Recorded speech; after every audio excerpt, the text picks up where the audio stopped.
కృష్ణ దర్శనం అవుతుంది. అయితే అగస్త్యాశ్రమానికి ఎడతానని ఆయన బయలుదేరాడు, ఆయన వెనక జింకలు బయలుదేరాయి.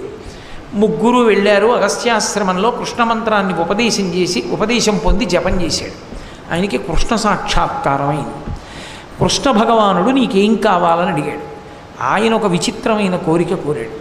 నాకేమీ కోరిక లేదు, ఒక్కసారి మిమ్మల్ని చూడాలని కోరుకున్నాను, అంతే, మీ దర్శనమైంది చాలు, నాకే కోరిక లేదు. దేవతలు ప్రత్యక్షమైతే కోరిక తీర్చకుండా వెళ్ళారు.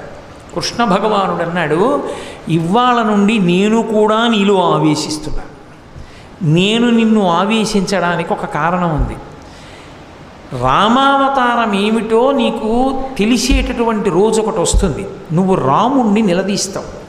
రాముణ్ణి నిలదీసి నీ చేతిలో ఉన్న విష్ణు చాపాన్ని రాముడికి ఇచ్చినప్పుడు రాముడెవడో తెలియగానే నేను నీలోంచి అంతర్ధానం అవుతాను. అప్పుడు నీ తేజస్సు క్షయం అవుతుంది. ఆ తర్వాత నువ్వు ఇక స్థిరంగా కూర్చుంటావు ఓ పర్వతం మీద. అప్పటి వరకు నువ్వు తిరుగుతూనే ఉంటావు. నీకు నా ఆవేశ అవసరం ఉంది, అందుకే నేను నీలో ప్రవేశిస్తున్నానని కృష్ణుడు కూడా ప్రవేశించాడు. ఇప్పుడు ఆయన యందు శివ తేజస్సు విష్ణు తేజస్సు కూడా ప్రవేశించాడు. ఇతపూర్వమే శివ తేజస్సు ఉంది, ఇప్పుడు విష్ణు తేజస్సు కూడా ప్రవేశించింది.